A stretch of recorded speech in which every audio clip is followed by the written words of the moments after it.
नमस्कार सखींनो, सखी सह्याद्री कार्यक्रमात मी प्रज्ञा आपलं अगदी मनापासून स्वागत करते। सखींनो, सखी सह्याद्री या कार्यक्रमात आपण नेहमीच चारचौघींपेक्षा काहीतरी वेगळं करणाऱ्या, प्रेरित करणाऱ्या सखींना भेटत असतो। आज एक अशीच सखी आपल्या भेटीला आली आहे। सखींनो, सूर्य व्हायला नाही जमलं तर काय, इवलीशी ज्योत होऊया, अंधाकाराला चिमूटभर का होईना उजेड देऊया। अहो, आकाश बनता नाही आलं तर काय, मऊ गोधडी होऊया, कुशीत येणाऱ्या पांथस्ताला छान मायेचं पांघरून देऊया। वारा होता नाही आलं तर काय, फुंकर होऊया, एका तरी घावावर, एका तरी जखमेवर निष्ठेनं पसरून जाऊया। याच भावनेनं प्रेरित होऊन आपण समाजाचं काहीतरी ऋणी आहोत आणि या ऋणांना फेडण्यासाठी आपली ही सखी अनेक वर्षांपासून सामाजिक सेवेत स्वतःला त्यांनी वाहून घेतलेलं आहे। या सखीचं नाव आहे सुनंदाताई खोरगडे। सुनंदाताई, आजच्या कार्यक्रमात तुमचं मनापासून स्वागत। सुनंदाताईंचा थोडक्यात परिचय द्यायचा झाला तर त्यांनी समाजशास्त्र विषयात पदव्युत्तर शिक्षण घेतलेलं आहे। शिक्षण घेत असताना स्त्रियांसाठी, युवक युवतींसाठी आपण काहीतरी कार्य करावं असं कायम त्यांच्या मनात होतं आणि याच याच्यात गडचिरोली जिल्ह्यातील पद्मश्री डॉक्टर अभय बंग आणि राणी बंग यांच्या सर्च या सामाजिक संस्थेशी त्यांचा संबंध आला आणि तेव्हापासून त्यांच्या या कार्याला सुरुवात झाली। आदिवासी स्त्रियांचे आरोग्य या संदर्भात डॉक्टर राणी बंग यांच्या हाताखाली त्यांनी मार्गदर्शन केलं आणि अनेक उपक्रम राबवत असताना त्यातल्या त्या मुख्य प्रशिक्षक म्हणून कार्यरत आहेत। आजच्या आपल्या कार्यक्रमाचं शीर्षक आहे तारुण्य भान। आदिवासी मुलींचे मूल्य शिक्षण, त्यांचे लैंगिक शिक्षण, स्त्रियांचे आरोग्य अशा अनेक उपक्रमात काम करत असताना याबद्दल, या तारुण्य भान या उपक्रमाबद्दल सुद्धा त्यांनी अनेक कामं केलेली आहे। तेव्हा चला आपण त्यांच्याशी गप्पा मारूया। सुनंदाताई, हे तारुण्य भान म्हणजे नेमकं काय आहे? तारुण्य भान म्हणजे तरुणाईला भानावर आणणं। तुमचं शरीर, मन, भावना, विचार, त्यानुसार होणारी कृती याचं योग्य नियोजन करणं म्हणजे तारुण्य भान।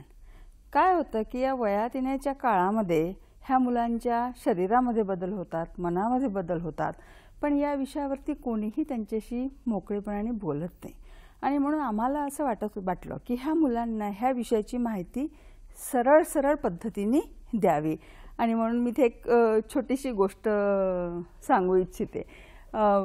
एक गाव असतं, त्या गावाच्या बाहेर एक शाळा असते आणि त्या शाळेला लागून एक मोठं गणपतीचं मंदिर असतं। आता गणपतीची मूर्ती मोठी, त्या गणपतीचं पोट मोठं। मधली सुट्टी झाली की काही मुलं त्या गणपतीच्या मंदिरामध्ये खेळायला जायची। आता मुलं म्हटलं की उत्सुकता असणारच। असंच उत्सुकतेपोटी एका मुलाने त्या गणपतीच्या बेंबीमध्ये बोट घातला। त्या बेंबीच्या आतमध्ये होता विंचू। तो विंचू त्याला चावला, त्याने लगेच बोट बाहेर काढला। त्याचा मित्र बघतच होता, त्याने विचारलं काय झालं। आता त्याला वाटलं की जर याला मी सांगितलं की आतमध्ये विंचू आहे तर हा माझी मजा घेईल, मला हसेल आणि म्हणून तो म्हणाला की अरे आतमध्ये बोट घाल, मस्त थंड थंड लागतं। आता या वयामध्ये उत्सुकता, याला थंड लागलं तर मला का नाही, म्हणून मग त्यांनी बोट घातलं। त्यालाही विंचू चावला. त्याने लगेच आपल्या मित्राकडे रागाने पाहिलं. तो म्हणला चुप, बोलू नको. आणि मग त्यांची ही सगळी गंमत बाकीचे मित्र बघत होते. त्यांनी विचारलं काय झालं. त्यांनी सांगितलं म्हणे या बेंबीमध्ये बोट घाल, एकदम थंड थंड लागतं. आणि तिथे असणाऱ्या सगळ्या मुलांनी त्या गणपतीच्या बेंबीत बोट घातलं. सगळ्यांना विंचू चावला, पण कोणीही हे सांगितलं नाही की तिथे विंचू आहे, त्रास होतो. लैंगिकता अशी आहे मॅडम की सर्वांना ती हवीशी असते, सर्वांना ती पाहिजे असते, सर्वांना त्रास होतो, पण या विषयावरती कोणीही मोकळेपणाने आणि स्पष्टपणे बोलत नाही. कारण लैंगिकता ह्या विषयावरती स्पष्टपणे बोलणं म्हणजे काहीतरी अश्लील आहे, असभ्य आहे असं मानलं जातं. आणि म्हणून हे विषय तसेच राहून जातात. बरोबर. आपण अनेकदा मुलं जेव्हा मोठी होतात त्या मुलांना बाकीच्या गोष्टी शिकवतो, पण आपण त्यांना तुझं शरीर काय आहे, ते कसं काम करतं, त्याची काळजी कशी घ्यायची, ह्या गोष्टी कधीच शिकवत नाही पालक म्हणून. आणि राणीताई जेव्हा सर दवाखान्यामध्ये काम करायचे तेव्हा त्या बघायच्या की इतकी मुलं त्यांची वेगळे वेगळे प्रश्न घेऊन आमच्याकडे येतात आहे, पण कोणीही ह्या विषयावरती त्यांच्याशी बोललेलं नाही आहे.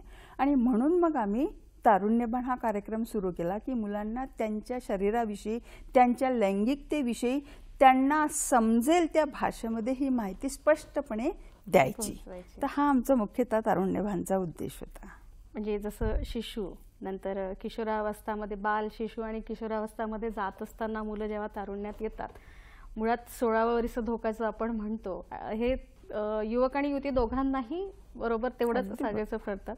पण अनेक प्रश्न मुलांच्या मनामध्ये निर्माण होतात, अनेक डाऊट्स असतात, ते क्लिअरली सांगितल्या जात नाही. मग तुम्ही इथे तारुण्यबाण ह्या उपक्रमामध्ये त्यांना कशा प्रकारे समजवता, कशा प्रकारे सांगता? कसं होतं, तारुण्यबाण या भागामध्ये आम्ही मुलं आणि मुली दोघांनाही ही माहिती देतो. नेहमी आपलं पालक म्हणून काय चुकतं, आपण मुलगी जेव्हा वयात येते तेव्हा आपण म्हणतो की नाही तिची काळजी घ्यायची, तिला मासिक पाळीविषयी सांगायचं, की तिला काही धोका होऊ नये. जणू काही मुलगा कधी वयात येतच नाही, मुलाचे काही प्रॉब्लेम नसतात. उलट मुलगी वयात येतं हे जितकं महत्त्वाचं आहे त्याच्याहून जास्त महत्त्वाचं आहे की मुलगा वयात येतो, त्याचेही आपले प्रश्न असतात. पण पालक ह्या गोष्टीकडे पूर्णपणे दुर्लक्ष करतात. आणि मग ती मुलं मुली बिचारी शरीरात बदल तर होत आहेत, काहीतरी घडतं आहे, कोणाला विचारावं त्याची सोय नसते. आणि मग हे मुलं मुली त्यांच्या पद्धतीने त्यांच्या मनातले हे जे काही लैंगिक प्रश्न आहेत ते प्रश्न सोडवण्याचा प्रयत्न करतात. मग त्यांच्यासाठी वेगळी वेगळी माध्यमं वापरतात. अनेकदा मुलं ब्लू फिल्म्स बघतात, अनेकदा घाणेरडी मासिकं वाचतात, अनेकदा आजकाल तर हातामध्ये मोबाईल आलेला आहे, इंटरनेट आहे, त्यामुळे सहजपणे ही सगळी माहिती मुलांपर्यंत पोहोचते. पण ही जी काही माध्यमं आहेत ती माध्यमं अतिशय चुकीची आहेत. त्यामुळे मुलांचे प्रश्न सुटतातच असं नाहीये, उलट त्यांच्या प्रश्नाचा गुंता वाढत जातो. आणि म्हणून मग आम्हाला हे लक्षात आलं आणि आम्हाला असं वाटलं की नाही, या विषयावरती आपण मुळापासून ही माहिती त्या मुलांना दिली पाहिजे. आणि म्हणून मग आम्ही हा उपक्रम सुरू केला. आणि याच्यामध्ये एकदम आम्ही असं लैंगिकता विषयावरती आम्ही एकदम सांगतोय असं होत नाही. या विषयामध्ये आम्ही एक एक विषय बिल्ड करत जातो. म्हणजे वयात येणं म्हणजे काय, वयात येताना काय बदल होतात, शरीरात काय बदल होतात, मनात काय बदल होतात. त्यानंतर मग याच वयामध्ये प्रेमाची भावना निर्माण व्हायला लागते. खरं प्रेम म्हणजे काय, प्रेम आणि आकर्षण यातल्यामध्ये काय फरक आहे, प्रेमामध्ये काय धोके होऊ शकतात याच्याविषयी बोलतो आम्ही. त्यानंतर मग अनेकदा हे सुद्धा घडतं की मैत्री, या वयातल्या मुलामुलींना खूप मैत्री प्रिय असते, पण मैत्रीचे काय डूज अँड डोंट्स आहेत, काय धोके होऊ शकतात, मैत्रीत मी काय काळजी घ्यायला पाहिजे, त्या गोष्टीविषयी आम्ही त्यांच्याशी बोलतो. त्यानंतर मग शरीरात बदल होत असतात. मुलांच्या बाबतीमध्ये हस्तमैथुन आहे, स्वप्नदोष आहे, हे प्रश्न येतात. मुलींच्या बाबतीमध्ये मासिक पाळीविषयीचे प्रश्न आहेत. त्याविषयी आम्ही सरळ सरळ त्या मुलांना ही शास्त्रोक्त पद्धतीने ही सगळी माहिती आम्ही मुलामुलींना देतो. एकत्र तुम्ही मुलामुलींना बोलवता? हो, आम्हाला असं वाटतं की ही माहिती मुलींना वेगळी आणि मुलांना वेगळी देण्यात अर्थ नाहीये. कारण मुलींची माहिती मुलांना पण हवी आणि मुलांची माहिती मुलींना पण हवी. कारण प्रत्येक मुलाच्या आयुष्यामध्ये कोणीतरी स्त्री आहे, मासिक पाळीची माहिती फक्त मुलींना देऊन होत नाही, कारण हा मुलींचा प्रॉब्लेम आहे असं म्हणून होत नाही. कारण की त्या मुलाच्या घरामध्ये त्याची आई आहे, बहीण आहे, मैत्रीण आहे, उद्या बायको येणार आहे, तर त्या मुलाला कळायला पाहिजे आणि उत्सुकता असते. मुलींच्या बाबतीमध्ये पण तेच आहे. आणि म्हणून आम्ही हे शिबिर मुलं मुली दोघांनाही सोबत देतो आम्ही हिची मग माहिती. तुम्ही गडचिरोली पुरतच तुमचं मर्यादित आहे की इतर ठिकाणी तुमचं हे शिबिर चालतं? अनेक ठिकाणी चालतं. याची व्याप्ती खूप मोठी आहे. म्हणजे मी आता जसं तुम्हाला सांगितलं की आम्ही फक्त एवढ्यापुरतेच विषय नसतात. त्यानंतर मग याच्यामध्ये आम्ही त्या मुलामुलींना लैंगिक जीवन हा आपल्या जीवनाचा अतिशय आनंदाचा आणि महत्त्वाचा भाग आहे. पण केव्हा? योग्य वेळी योग्य जोडीदारासोबत आणि योग्य पद्धतीने जर तो पार पाडला तर त्यात आनंद आहे. पण जर आपण बेजबाबदारपणे वागलो तर त्यातून काय समस्या निर्माण होतात हे त्या मुलामुलींना सांगतो. मुलींच्या बाबतीमध्ये असतं की अनेकदा मुली कुमारिका राहून गरोदर राहून येतात. अनेकदा मुलांना वाटतं मुलगी गरोदर राहते, आमचं काय बिघडतं. पण त्याचे परिणाम जे त्या मुलांवरती होतात ते सुद्धा त्यांना आम्ही सांगतो. गुप्त रोग आहे, एड्स आहे, याच्याविषयी बोलतो. त्यानंतर मग आपल्या समाजामध्ये लहान मुलांवरती होणारे लैंगिक अत्याचार हे मोठ्या प्रमाणामध्ये चालतात, पण कोणीही त्याविषयी बोलत नाही. जसं असतं ना, इथे ही सतरंजी आहे, सतरंजीच्या खाली कचरा घातला आणि वरून सतरंजी टाकली की सगळं कसं स्वच्छ स्वच्छ दिसतं, तशासारखं असतं. म्हणजे प्रॉब्लेम असतो पण आपण त्याच्याकडे पूर्णपणे दुर्लक्ष करतो. आणि म्हणून मग ह्या मुलामुलींना हे लैंगिक अत्याचार काय असतात ते कसे थांबवू शकतो. आणि अनेकदा ह्या मुलामुलींना ते लैंगिक अत्याचाराला ते बळी पडलेले असतात, त्यांच्या मनामध्ये एक गिल्ट असतं, माझ्यासोबतच हे का घडलं, मी काय केलं होतं. आणि म्हणून मग त्या मुलामुलींना हे जाणून देणं की त्यात तुमचा काहीच दोष नाही आहे, दोष त्या व्यक्तीचा आहे. पण हे का घडतं तर त्याबद्दल आम्ही त्या मुलामुलींना सांगतो व्यसन. कारण हेच वय असतं, या वयामध्ये व्यसन पटकन लागतं. आणि म्हणून दारू तंबाखूचं व्यसन आहे, ड्रग्सचं व्यसन आहे, त्याच्याविषयी ह्या मुलामुलींसोबत आम्ही बोलतो. त्यानंतर मग व्यसन म्हटलं की परत कॅन्सर आला, कॅन्सरविषयी बोलतो. त्यानंतर जोडीदाराची निवड. कारण जोडीदाराची निवड हा आयुष्यातला अत्यंत महत्त्वाचा असा निर्णय असतो, पण हा अत्यंत महत्त्वाचा निर्णय अतिशय कॅज्युअल पद्धतीने घेतला जातो. त्यामुळे जोडीदार निवडताना काय गोष्टी बघाल तुम्ही, सोशोलॉजिकली सामाजिकरित्या काय गोष्टी बघाल आणि मेडिकल दृष्टीने तुम्ही काय गोष्टी बघाल हे सुद्धा आम्ही त्यांना सांगतो. आणि नंतर मग असतं की नातेसंबंध, आपलं आपल्या घरातल्या आईवडिलांसोबतचे नातेसंबंध काय असायला पाहिजे. तिथे मी माझी एक मुलगा म्हणून काय जबाबदारी असते. कारण काय होतं, या मुलांना, या वयात येणाऱ्या मुलांना प्रत्येकाला मी असतं, माझ्या गरजा, माझ्या गोष्टी, मला हे पाहिजे, मला ते पाहिजे.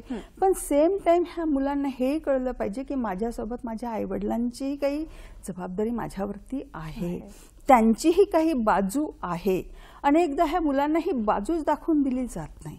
आणि म्हणून मग आम्ही पालकत्व, नातेसंबंध, कुटुंब प्रमुख असं म्हणून ते सुद्धा विषय घेतो. तसा एकंदरीत आमच्या तारुण्यभानचा एक मोठा इंद्रधनुष्य आहे. त्या इंद्रधनुष्यामध्ये असे वेगळे वेगळे रंग आहेत की जे या वयातल्या मुलामुलींना अत्यंत गरजेचं आहे.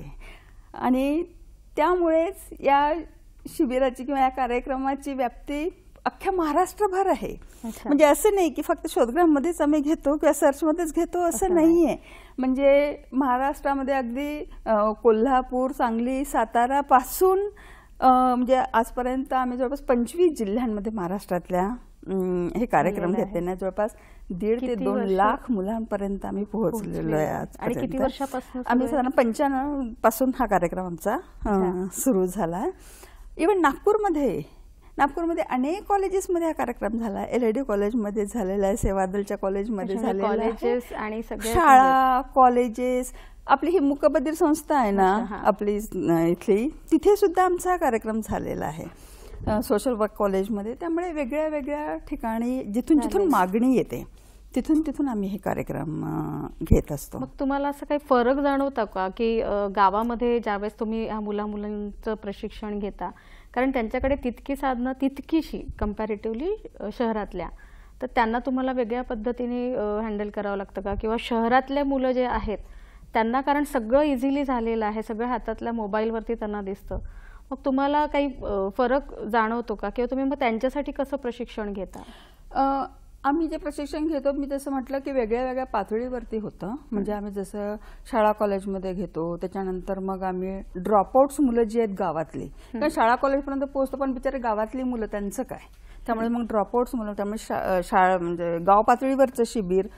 त्यानंतर मग आश्रमशाळा, ज्या आश्रमशाळा असतात तिथली मुलं सुटूनच जायची. टेक्निकल मुलं जी आहेत, जशी पॉलिटेक्निक आहे, इंजिनिअरिंग आहे, तिथली मुलं सुटून जायची. तर त्यामुळे त्यांनाही माहिती देणं, तशा वेगळ्या वेगळ्या पातळीवरती हे होतं. तुम्ही जसं म्हटलं की काय फरक दिसतो, साधारण फार फरक नाहीये. उलट मी म्हणेल की शहरामध्ये जेवढं मुलांचं एक्सपोजर जास्त आहे, कन्फ्युजन तेवढंच जास्त आहे. कारण की त्यांना खूप वेगवेगळ्या ठिकाणाहून ही सगळी माहिती मिळत असते. खेड्यामध्ये त्या मुलांना एक्सपोजर नव्हतं आतापर्यंत. आता मोबाईलमुळे बरंच एक्सपोजर आलेलं आहे त्यांना, पण सेम प्रश्न लेवल तीच दिसते आम्हाला. त्यामुळे मुलं जिथून तिथून सारखीच आहेत, ती शहरातली काय, ती ग्रामीण काय, त्यामुळे माहितीची गरज दोघांनाही आहे. आपण याबद्दल अजून जाणून घेऊया माहिती, पण विश्रांतीनंतर. तत्पूर्वी आपण घेऊया एक छोटीशी विश्रांती.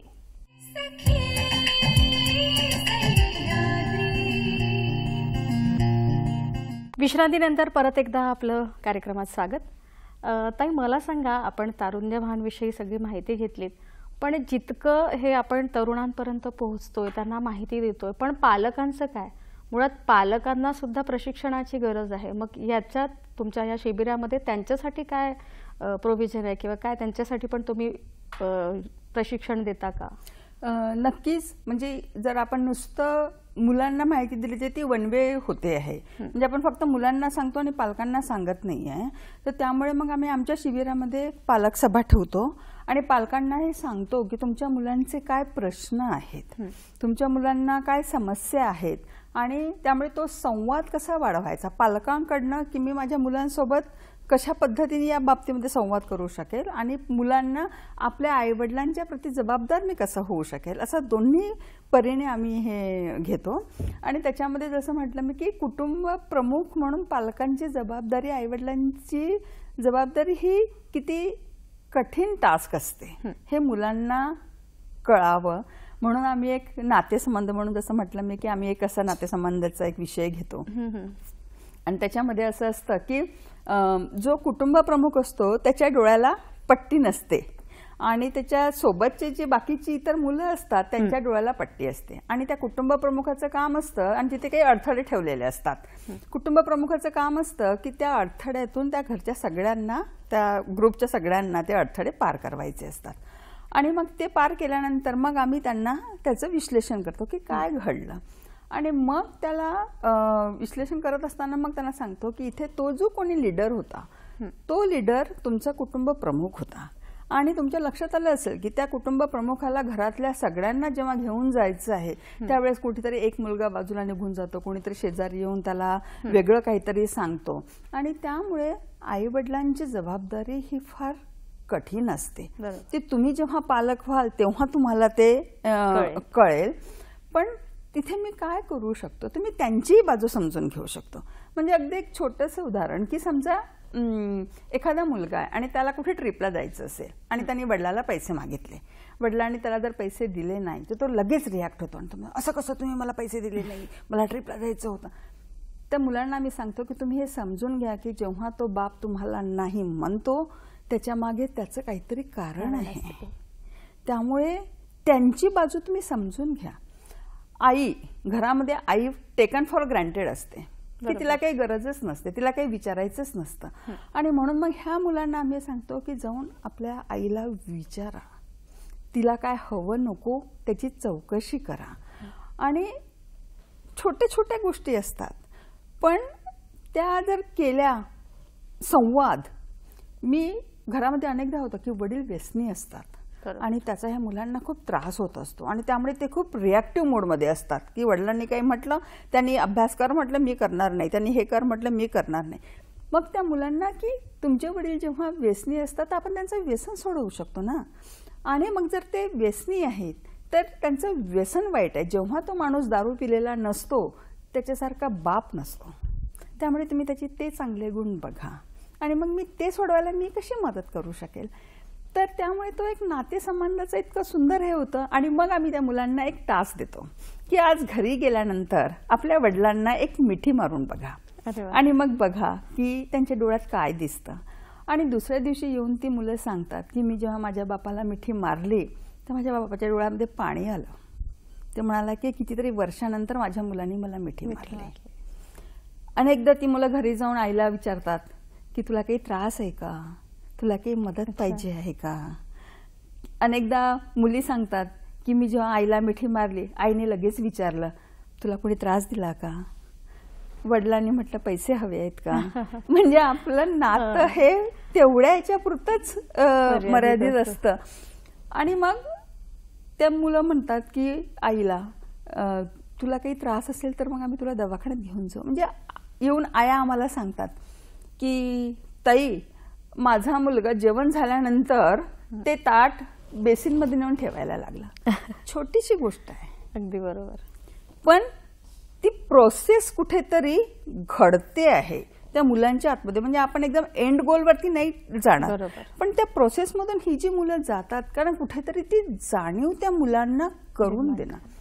आपलं काय होतं ना ताई की आपण पालक म्हणून मुलांना हे करू नको, ते करू नको, इथे जाऊ नको, तिथे जाऊ नको, पण मग काय कर, आपण त्यांना ऑप्शनच देत नाहीये. आणि तारुण्य भानमध्ये आम्ही नेमकं तेच करतो की हां हे चूक आहे, पण मग याला दुसरं अल्टरनेटिव्ह काय आहे, त्याचे काय परिणाम होतात.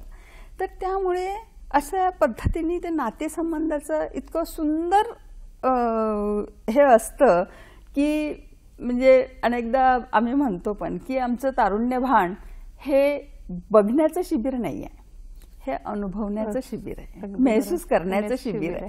कारण त्या मुलांमध्ये होणारं जे ट्रान्सफॉर्मेशन असतं ते आम्ही बघू शकतो, घरामध्ये पालक ते बघू शकतात की माझ्या मुलांमध्ये हे सगळे बदल होतात. तर अशा पद्धतीचं होतं. मग ताई याच्यामध्ये मुलं मोकळेपणाने कितपत बोलतात, म्हणजे सांगतात का की आम्ही काय प्रश्न फेस करतोय, किंवा मुळात जसं आपण लैंगिकताविषयी एक अश्लीलता म्हणून बघितलं जातं सगळ्याच स्तरावरती, तर मुलं कशा प्रकारे तिथे बोलतात किंवा सांगतात का, की विचारतात का, त्यांची क्युरियोसिटी म्हणा, उत्सुकता म्हणा, ते कशा प्रकारे व्यक्त करतात. आमच्या शिबिरामध्ये एक शेवटचा विषय पण आम्ही ठेवतो. आम्ही काय करतो तिथे एक बॉक्स ठेवतो आणि काही कागद ठेवतो आणि त्या मुलांना एवढी सगळी माहिती दिल्यानंतरही आम्ही त्या मुलांना म्हणतो की तुमच्या मनामध्ये कुठलाही प्रश्न आला त्या कागदावरती लिहा, नाव लिहिण्याची गरज नाही आणि तो प्रश्न तुम्ही त्या बॉक्समध्ये टाका आणि तुमच्या त्या सगळ्या प्रश्नांना आम्ही उत्तरं देऊ. आणि आम्ही त्या सगळ्या प्रश्नांना उत्तर देतो. तो प्रश्न कितीही वल्गर असला तरी स्टील आम्हाला असं वाटतं की तो प्रश्न त्या मुलाच्या मनामध्ये आलेला आहे, त्या मुलाला त्याचं उत्तर मिळालेलं नाहीये आणि म्हणून मग आम्ही त्या सगळ्या प्रश्नांची त्यांना उत्तर देतो.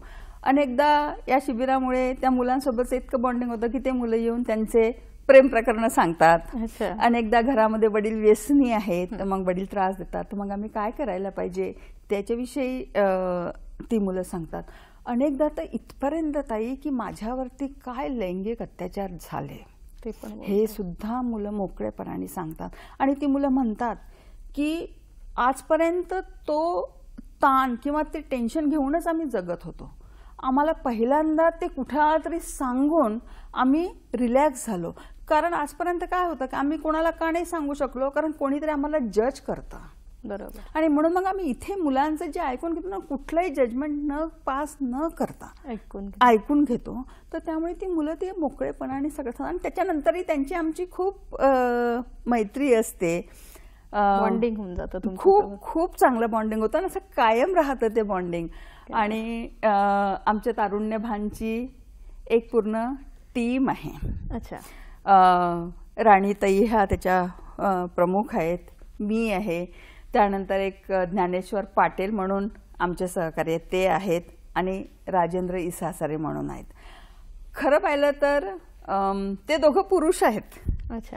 पण ते स्त्रिया मुलींसोबत तेवढ्याच मोकळेपणाने बोलू शकतात, मुली त्यांना तेवढ्याच मोकळेपणाने त्यांचे प्रश्न सांगू शकतात. मी स्त्री आहे तरी सुद्धा मी मुलांसोबत एवढं बोलू शकते. राणीताई तर काय त्या डॉक्टरच आहेत, त्यामुळे काही प्रश्नच नाही, मुलांना त्यांच्यासोबत बोलण्याला काही फार कठीण जात नाही. अगदी. ताई, आपण या विषयाबद्दल अजून माहिती समोर नक्कीच घेऊ, पण तत्पूर्वी घेऊया एक छोटासा ब्रेक. विश्रांतीनंतर परत भेटूया.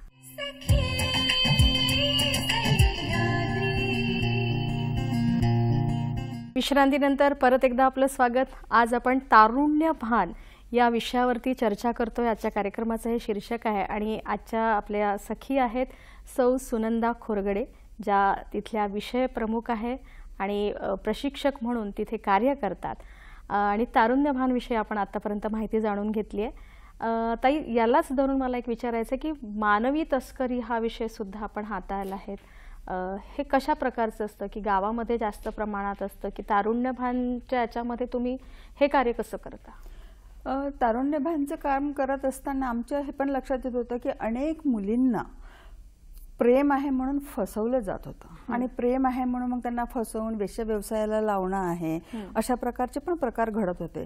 कारण अनेकदा जेव्हा मी गावामध्ये जायची तेव्हा गावातले मला आठवतं की हे प्रकरण सुरू कसं झालं. तर मी एकदा मीटिंगसाठी म्हणून गावामध्ये गेले आणि मग तिथली एक आई आली माझ्याकडे. ती म्हणले की ताई, माझी पोरगी नोकरीसाठी नागपूरला गेली, पण गेले 2 महिने झाले तिच्या सोबतची आली पण ती परतच नाही आली.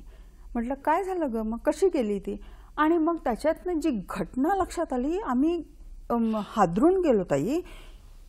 ती सांगितलं की उन्हाळ्याचे दिवस होते, गावामध्ये 2 माणसं आली एका समाजाची आणि त्यांनी ऑफर दिली की म्हणे माझ्याकडे अशी ऑफर आहे की गावामध्ये नागपूरला एक पाणी पाऊचची कंपनी आहे आणि त्या पाणी पाऊचच्या कंपनीमध्ये त्या पाणी पाऊचला सील करण्याचं काम आहे आणि ते काम करण्यासाठी मला विधवा बाया, परित्यक्त्या बाया किंवा कुमारिका मुली पाहिजे.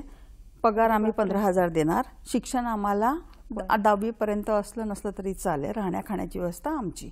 आता त्या गावातल्या त्या 2 मुलींनी विचार केला की तशी उन्हाळ्याच्या सुट्ट्याच आहे, 2 महिन्यामध्ये आपण कमावून घेऊ थोडेसे पैसे.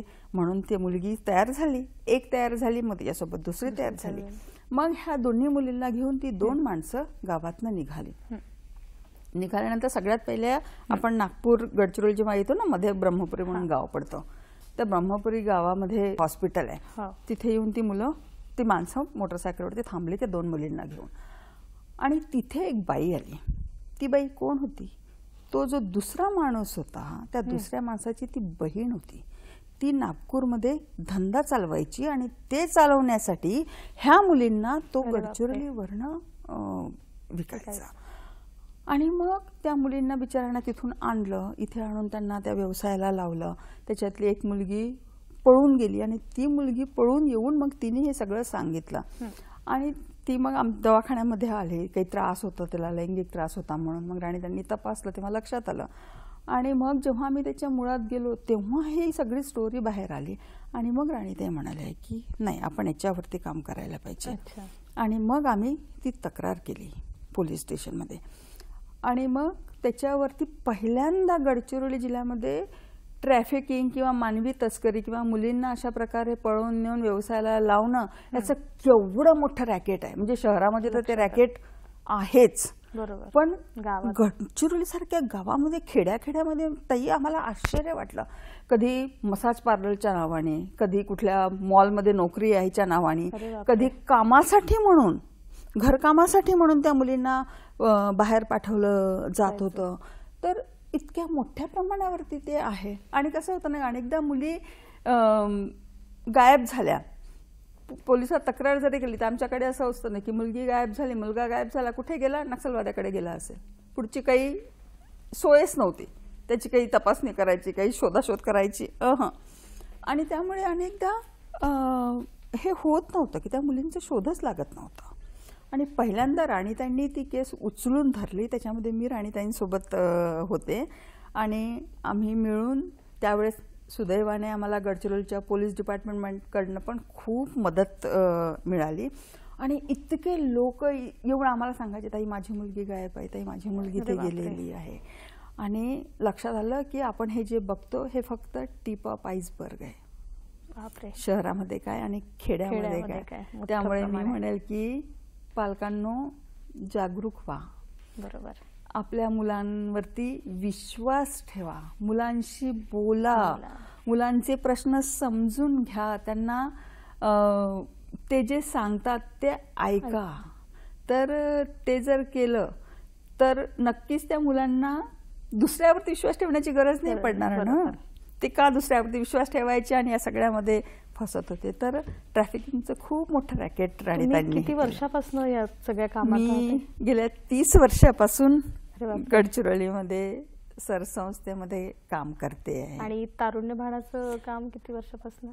तेव्हापासूनच तेव्हापासूनच म्हणजे मी 28 वर्षापासून तारुण्य भान करते.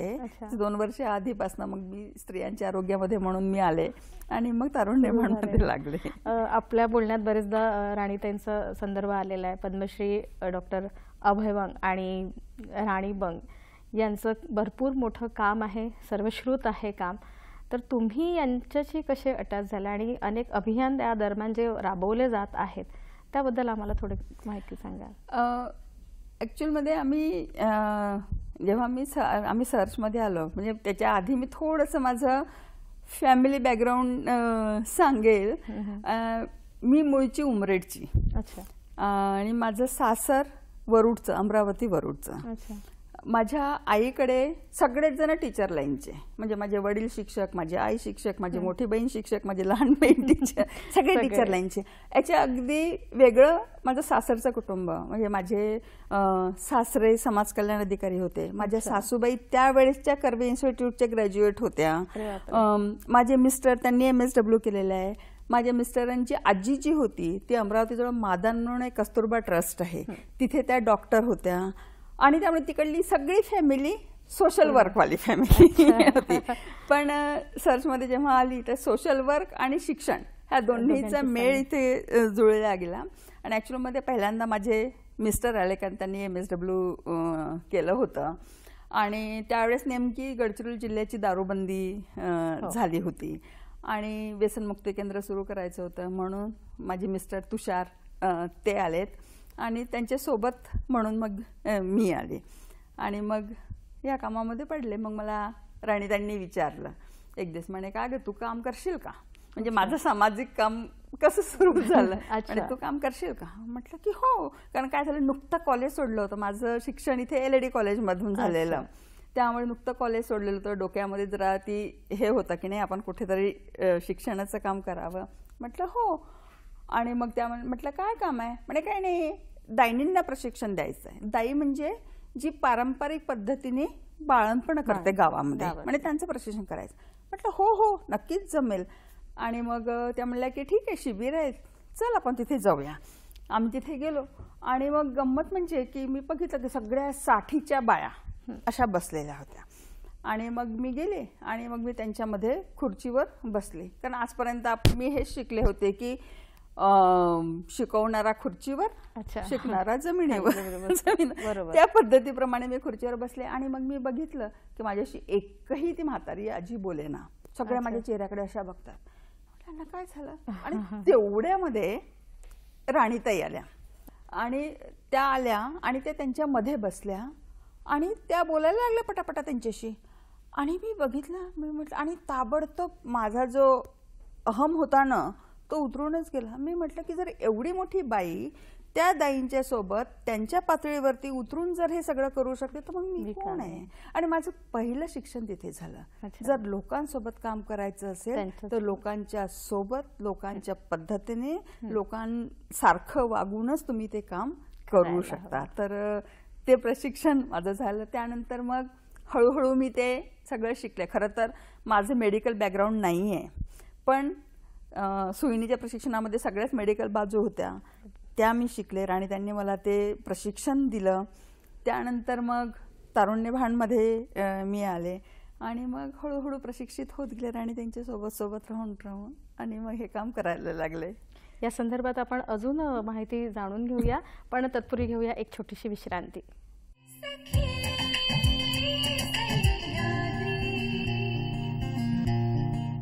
विश्रांतीनंतर सखीनो परत एकदा आपलं स्वागत. आज तारुण्य भान या शीर्षकाअंतर्गत आपण सुनंदाताईंशी गप्पा मारतोय. सुनंदाताई, आपण आता तुमच्या सुरुवात सांगितल्या प्रवासाचा, पण सर्चच्या अनेक उपक्रम चालतात, अनेक अभियान सुद्धा चालत आहेत. ते अभियान अजून कुठल्या कुठल्या प्रकारचे आहेत? सरचा तारुण्यभान हा एक कार्यक्रम तर आहे. सरचा एक निर्माण म्हणून युवकांसाठीचा एक कार्यक्रम आहे. म्हणजे युवकांनी आपलं शिक्षण घेत असताना समाजातले काय प्रश्न आहेत ते त्यांनी बघावेत आणि ते सोडवण्यासाठी मी एक व्यक्ती म्हणून काय करू शकतो हा प्रयत्न त्यांनी करावा. युवकांना फ्लरिशिंग करण्याचं काम मुख्यतः तिथे केलं जातं निर्माणच्या कार्यक्रमामध्ये आणि त्यांची वेगळी शिबिरं आमच्याकडे होतात. त्यानंतर मग जसं म्हटलं की सर्चने दारूबंदीच्या संदर्भामध्ये खूप मोठं काम केलेलं आहे व्यसनमुक्तीचं आणि म्हणून मग व्यसनमुक्तीचं काम चालतं. मुक्तिपथ म्हणून एक पूर्ण गडचिरोली जिल्ह्यामध्ये एक अभियान चालवलं जातं की गावामधली दारू, कारण गडचिरोली जिल्हा हा दारूबंदी आहे गडचिरोली जिल्ह्यामध्ये आणि ती लोकसहभागातून झालेली दारूबंदी आहे. तर पण दारूबंदी जरी असली, दारूची दुकानात जरी नसली तरी अवैध दारू आहेच. दारू पिणारे जे व्यसनी आहेत ते कुठून नाही कुठून ते शोधणारच आहेत आणि म्हणून मग त्यांची दारू बंद करण्यासाठी गाव पातळीवरती आपल्याला काय करता येऊ शकतं आणि म्हणून मग हा मुक्तिपथचा आमचा कार्यक्रम आहे. त्यासोबतच एक स्पार्कचा म्हणून एक नवीन कार्यक्रम आम्ही गोंडवाना युनिव्हर्सिटीच्या सोबत इंट्रोड्यूस केलेला आहे. हा 1 वर्षाचा डिप्लोमा कोर्स आहे. त्याच्यामध्ये जे ग्रॅज्युएट झालेले मुलं आहेत आणि ज्यांना काहीतरी सामाजिक काम करावंसं वाटतं पण ते कसं हे कळत नाही त्यांना, तर त्या मुलांना आम्ही ह्या स्पार्कमध्ये घेतो. त्यांना काम करता करता शिक्षण असं याची संकल्पना आहे. तर तो एक कार्यक्रम आहे. त्यानंतर मग आमचं सर्चमध्ये एक मोठं 100 बेडचं हॉस्पिटल आहे. तिथे वेगवेगळ्या प्रकारच्या सर्जरीज होतात.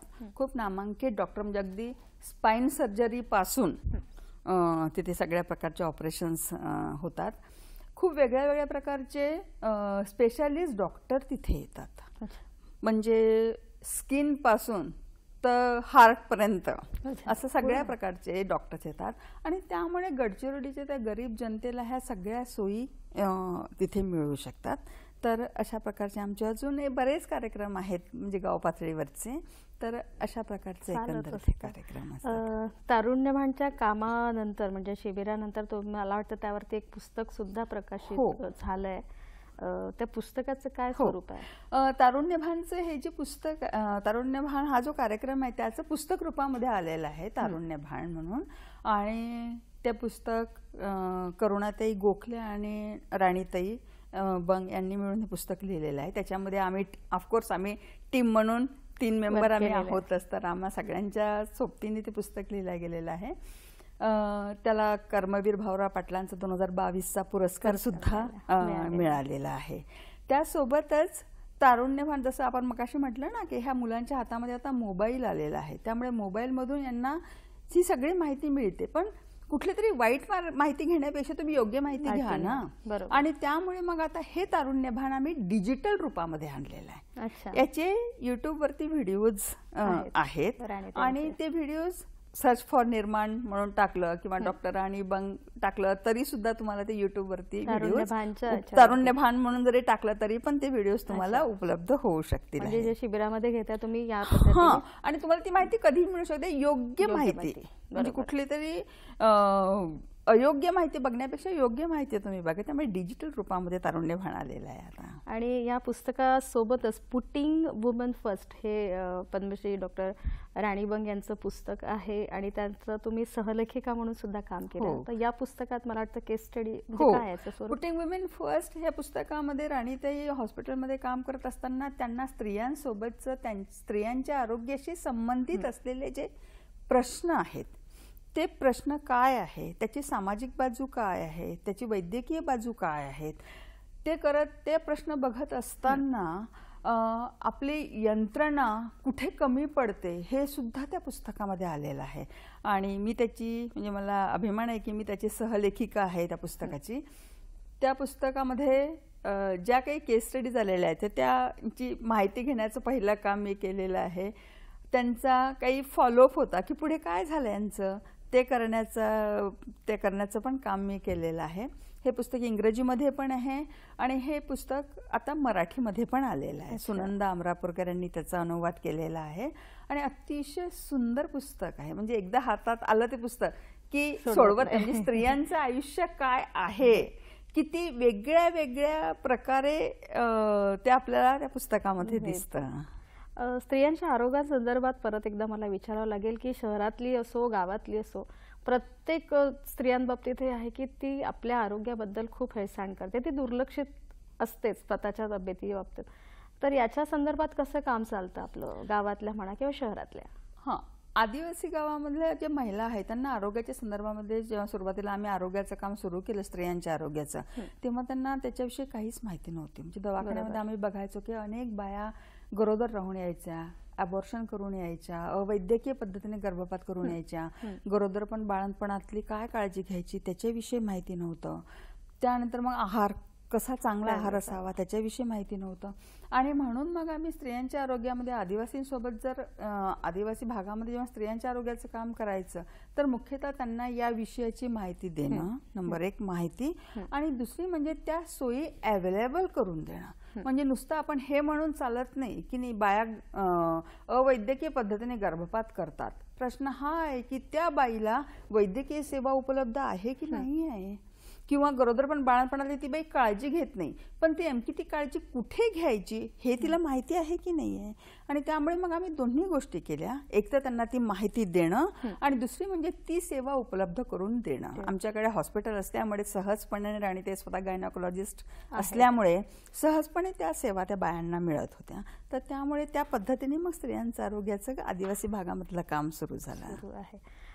तर तुम्हाला या कामाच्या संदर्भात पुरस्कार सुद्धा मिळालेले आहेत. कुठले पुरस्कार आहेत ते? मला लोकमत सखी मंचचा पुरस्कार मिळालेला आहे, एक ॲस्पायरिंग वुमेन म्हणून पुरस्कार मिळालेला आहे.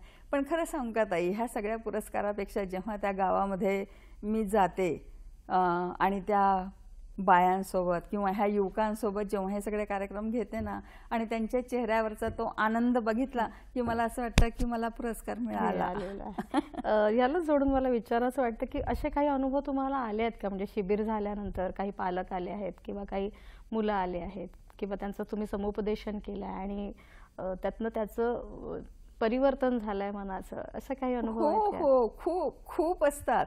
म्हणजे मला आठवतं आत्ता काही दिवसापूर्वी आमच्या एका शिबिरामध्ये एक मुलगी आली शिबिरात, आणि म्हणजे आपली आदिवासी नव्हती बरं, गैर आदिवासी मुलगी होती. आणि मग ही सगळी शिबिर वगैरे तिने केलं आणि त्यानंतर 3-4 दिवसानंतर एक तरुणसा मुलगा आला, पुरुष आला, आणि तो म्हणला की मी शिक्षक आहे. तर म्हणे की तुमच्या शिबिरामध्ये ती मुलगी आली होती ना, तुम्ही तिला काय माहिती सांगितली? म्हटलं का हो, काय झालं? म्हणे माझं त्या पोरीशी प्रेम आहे, आमच्या दोघांचे लैंगिक संबंध पण येत होते, आणि आता ती शिबिरामध्ये काय आली आणि ती पोरगी हे मानायलाच तयार नाही की माझं खरं प्रेम आहे. ती म्हणते आपली ही वासना आहे, हे खरं प्रेम नाही आहे. म्हणे की तुम्ही असं काय शिकवलं? म्हटलं की नशीब त्या पोरीला हे कळलं, आधीच कळलं की आपण करतोय ते योग्य आहे किंवा नाही. तर अशा प्रकारचे पण अनुभव येत असतात. अनेकदा पालक येऊन सांगतात की माझा मुलगा मला विचारतो, माझा मुलगा माझी काळजी घेतो. म्हणजे अनेकदा आई सांगते की आजपर्यंत माझ्या मुलाला ती भाजी आवडत नव्हती, पण म्हणे की आता तो म्हणतो की आई मला ती भाजी जरी नाही आवडत ना तरी ती भाजी घेण्यासाठी तू किती कष्ट करतेस हे मला समजतं. तर त्यामुळे गोष्टी छोट्या असतात पण सगळ्यात मोठा पुरस्कार आहे तो की हे समाधान मिळालं. नक्कीच आपण शेवटाकडे आलेलो तरी सुद्धा एक घेऊया छोटीशी विश्रांती. विश्रांतीनंतर परत भेटूया.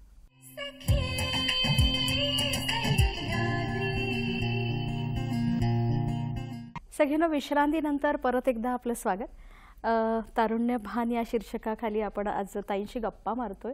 ताई, बरेच वर्ष तुम्ही मला वाटतं आदिवासी बहुल गडचिरोली जिल्ह्यात तुमचं वास्तव्य आहे. तिथली संस्कृती शहरी संस्कृतीपेक्षा अतिशय वेगळी आहे. काय अनुभव आले तुम्हाला त्यांच्यासोबत राहताना? आदिवासी लोक अतिशय प्रेमळ आहेत, खूप विश्वासू आहेत, खूप प्रामाणिक आहेत आणि असं खूप जीव लावणारी आहेत. म्हणजे छोटंसं उदाहरण म्हणजे आता समजा आपण बाजारामध्ये गेलो आणि आपण भाजी घेतली, आपल्याकडे जर चिल्लर पैसे नसले तर आपण काय करणार? तिला एक तर चिल्लर देणार किंवा म्हणणार की बाई तुझी भाजी मला नको. बरोबर. इथे आपण समजा भाजी घेतली तिच्याकडनं आणि चिल्लर पैसे नाही तर ती बाई काय म्हणते, ताई हे घेऊन जा, तुझं चिल्लर झालं ना की मग मला वापस आणू. किती विश्वास. किंवा दवाखान्यामध्ये यायचे, कधी त्यांना पैसे कमी पडायचे तर मग यायच्या की ताई पैसे कमी पडतात, मग मी त्यांना काही पैसे देऊन द्यायची. 2-2 महिन्यानंतर ते आपले 5-10 रुपये घेऊन यायचे, ताई हे तुमचे पैसे ना, तुम्ही तेव्हा दिलं, तुम्ही ते विसरूनच जायची. तर तो जो प्रामाणिकपणा आहे, म्हणजे मला असं वाटतं की ते पैशाने गरीब असतील आदिवासी, पण मनाने श्रीमंत आहे आणि खरी श्रीमंती आहे. हां, आणि ते आम्हाला मिळतं तिथे. आणि म्हणूनच गेल्या 30 वर्षापासून मी आणि माझे पती आम्ही दोघेही जण गडचिरोलीमध्ये काम करतोय. अनेक जण आम्हाला जोडूनच मला विचारायचं वाटतं की तुम्ही शहरी भागात, पहिले सांगितलं की तुमची पार्श्वभूमी अतिशय वेगळी, शहरी भागात राहत असताना प्रगत कॉलेजमध्ये तुम्ही शिक्षण घेतलं असताना गावामधील आदिवासी बहुल ठिकाणी राहून काम करणं कसं ॲडजस्ट केलं म्हणावं लागेल, किंवा कसं तुम्हाला वाटलं सगळं करताना? कसं असतं ना की आपण म्हणजे दोन गोष्टी असतात की आपण कोणासाठी काम करतो आणि कोणाबरोबर काम करतो. म्हणजे मला असं वाटतं की कोणासाठी काम करतो, ऑफकोर्स त्या आदिवासींसाठी, त्या गरीब जनतेसाठी, ज्यांना गरज आहे त्यांच्यासाठी काम करतो. आणि नंबर 2, कोणाबरोबर काम करतो तर अभयभंग आणि डॉक्टर राणीबंग यांच्यासारख्याची तुम्हाला लिडरशिप जेव्हा मिळते तेव्हा काम करण्याचा आनंदच काही वेगळा असतो. तर त्यामुळे ते घडते.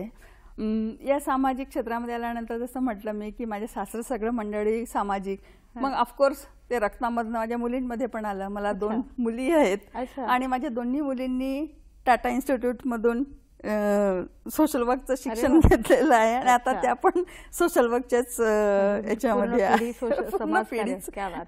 तशी याच्यामध्ये गेलेली आहे. तर म्हणून गडचिरोली जिल्ह्यामध्ये आम्ही राहिलोत गेल्या 30 वर्षापासून आणि तिथे काम करण्याचा आनंदच काही वेगळा आहे. ते खूप वेगळा आहे. म्हणजे असं आतून माणसाला असं वाटतं की अरे नाही, यांना गरज आहे, त्यांच्यासाठी आहोत. आणि मी जसं म्हटलं मी की तुमची लिडरशिप ते महत्वाचं होतं आमच्यासाठी. त्यांच्या अंडरमध्ये तुम्हाला बिलकुल त्यांचं मार्गदर्शन मिळालं. आम्ही घडलो. म्हणजे मी तर म्हणेल की आम्ही नाही की आम्ही जुने जे लोक होतो ना ते घडलो. आणि कुठल्याही संस्थेला कार्यकर्त्यांना घडवणं हे सोपी गोष्ट नसते. म्हणजे मला आठवतं की अभयभाऊ आणि राणीताईंनी आम्हाला अगदी जसं असतं ना की हातोडा घेऊन आपण एखाद्या दगडाला शोधून त्याच्यातनं एखादी मूर्ती तयार करतो तशासारखं त्यांनी आम्हाला घडवलेलं आहे. आणि म्हणूनच आज आम्ही जे काही जुने कार्यकर्ते आहोत तर ते आम्ही घडलो, त्या मूल्यांमध्ये घडलो, त्यांच्या सोबत राहून घडलो, त्यांना बघून बघून घडलो असं मी म्हणेल. खूप छान. म्हणजे सरच्या या सगळ्या उपक्रमाला नक्कीच खूप मनापासून शुभेच्छा आहेत. तर सध्याच्या युगात समाजकार्याकडचा जो कल कमी झालेला आहे आणि तिकडे वळण्यासाठी आपल्या स्त्रियांना तुम्ही काय मार्गदर्शन कराल किंवा काय संदेश द्याल की जी प्रत्येक स्त्री म्हणा किंवा कुठले की हे कामामधलं समाधान काय असतं, या संदर्भात तुम्ही काय सांगाल? अनेकदा काय होतं, समाजकार्य म्हटलं की आपल्या डोळ्यासमोर काहीतरी मोठं गोल येतं की हे करेल म्हणजे मग मी काहीतरी समाजकार्य केलं, किंवा दुसरं मी समाजकार्य केलं म्हणजे मला त्याच्यातून नाव, पैसा हे जर मिळत असेल तर ते समाजकार्य उपयोगाचं. बरोबर. तसं नाही आहे. म्हणजे मला असं वाटतं की समाजकार्य म्हणजे मी एक छोटीशी गोष्ट जरी केली तरी सुद्धा ते समाजकार्य ठरवू शकतं. आणि पण बरेचदा काय होतं ना की आपण स्त्रिया स्वतःला कधी त्या दृष्टीने बघतच नाही. आपण काय म्हणतो, मी बिचारी स्त्री, मी काय करू शकणार, प्रश्न तर एवढा मोठा आहे, मी काय करू शकणार. पण मी म्हणेल की नाही, आपण स्त्रियांमध्ये जी ताकद आहे ती ताकद आपण स्त्रियांनी ओळखणं गरजेचं आहे आणि ती प्रत्येकामध्ये आहे. आणि म्हणून इथे मी एक छोटीशी तुम्हाला ही खरं तर रवींद्रनाथ टागोरांची कविता आहे. ती गोष्टी रूपामध्ये अशी आहे की एकदा हा सूर्य पृथ्वीवरती रुसला, पृथ्वीवरती सर्वत्र अंधार पसरला, पृथ्वी गेली चंद्राकडे, चंद्राला म्हणाली चंद्रा चंद्रा, सूर्य माझ्यावरती रुसला, मला प्रकाश दे. चंद्र म्हणाला त्या पितामाची जागा तर मी काही घेऊ शकणार नाही. मग ती पृथ्वी गेली ग्रहांकडे, ग्रहांनी मौन पाळलं. पृथ्वी गेली ताऱ्यांकडे, ताऱ्यांनी खाली मना घातल्या. आणि सगळ्यात शेवटी ती पृथ्वी गेली एका पणतीकडे आणि त्या पणतीला म्हणाली पणतीताई, सूर्य माझ्यावरती रुसला, मला प्रकाश दे. पणती म्हणाली ताई, मी त्या पितामहाची जागा तर घेऊ शकणार नाही, पण एका माणसाचा, एका झोपडीतला, एका रात्रीचा अंधार दूर करायला मी तुला जरूर मदत करेल. माझ्या सखींनो, आपण सगळेजण झाशीची राणी नाही, आपण सावित्रीबाई फुले नाही, की आपण बाबासाहेब आंबेडकरही नाही, महात्मा गांधी नाही, पण मी माझ्या जागी एक पणती जरूर बनवू शकते आणि ह्या पणतीने मी माझ्या घरातला अंधकार, माझ्या आजूबाजूचा अंधकार दूर करण्यासाठी मी जरूर मदत करू शकते. तर मैत्रिणींनो, आपल्यातली ताकद ओळखा. आपण हे करू शकतो. मी हे करू शकते हे ओळखा आणि एक छोटेसं पाऊल मी पुढे टाकेल आणि मी ते करेल. तुमच्या सगळ्या कार्याला, तारुण्यभानपासून ते सगळे अभियान आणि मुळात सर्च या संस्थेमार्फत राबवण्यात येणाऱ्या अनेक उपक्रमांना आमच्या सदिच्छा आहेत. नागपूर दूरदर्शनतर्फे तुम्हा सगळ्या कार्याला मी सदिच्छा देते आणि नक्कीच जी जाणीव तुम्ही करून दिली आहेत की स्त्रिया काय करू शकतात आणि समाजसेवा म्हणजे खूप मोठं कार्य नाही, तर छोटंसं कामसुद्धा ते समाजसेवेचं होऊ शकतं आणि ती खरी गरज आहे. ही जाणीव जी आपण आमच्या सखींपर्यंत पोहोचवली त्याच्यासाठी सुद्धा मी आमच्या संपूर्ण नागपूर दूरदर्शनतर्फे आपले मनापासून आभार मानते आणि तुम्हाला तुमच्या समोरच्या कार्यासाठी शुभेच्छा देते. धन्यवाद.